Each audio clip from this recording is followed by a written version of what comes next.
Welcome to your Trig Survival Guide. In this video, we're going to verify a trig identity.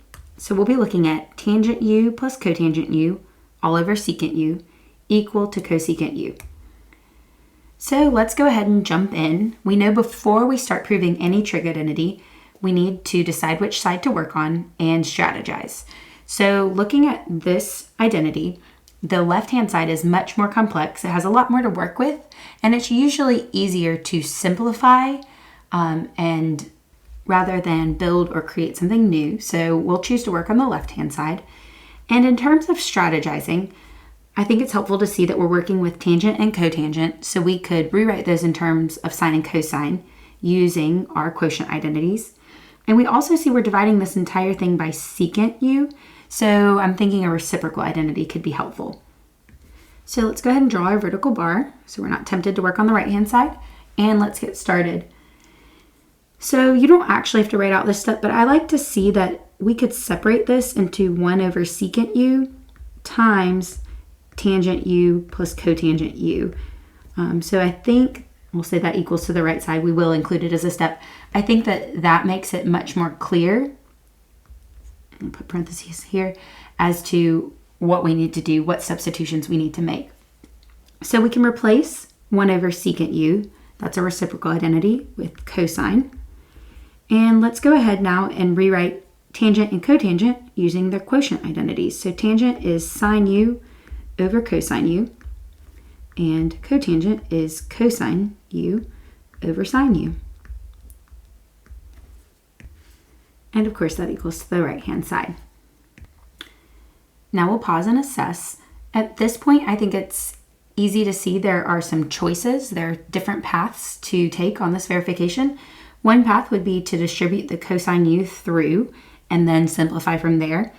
Another path would be to combine the two terms in the parentheses using a common denominator. So let's try that. We're going to combine the terms here. And so to do that, we need a common denominator. We'll multiply the first term by sine u over sine u. And we'll multiply the second by cosine u over cosine u. So that's like multiplying each of them by 1. It's just a clever manipulation. All right, so let's see what we're working with here. We still have that cosine u out front. And now in the parentheses, we have sine squared. And then I'm going to go ahead and combine plus cosine squared. We love seeing that. That's a Pythagorean identity, hopefully one of your favorites at this point.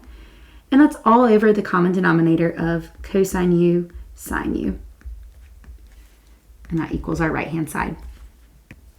So like we said, the numerator now has part of a Pythagorean identity in here, and this is my favorite replacement to make. Sine squared plus cosine squared equals 1, so we can replace that whole numerator with 1.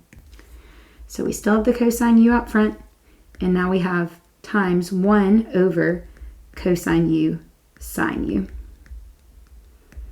And that equals the right-hand side. So let's pause to assess. Now we should be really happy. We see we have a single term instead of multiple because the cosine out front is like cosine over 1.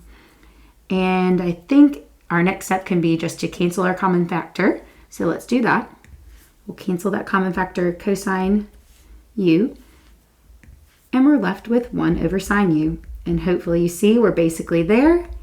We can use a reciprocal identity to replace 1 over sine with cosecant. And that in fact is equal to cosecant. We've got it. Definitely feel free to try to work this one using another path, another way to verify. I'm sure there are many. So I think that's a really good way to practice and get better, is to try it using a method that maybe was not your first choice. So keep practicing. Check out the link I'll post in the video description for more worked examples and some other strategies and tips. So good luck with your practicing, and thank you for watching.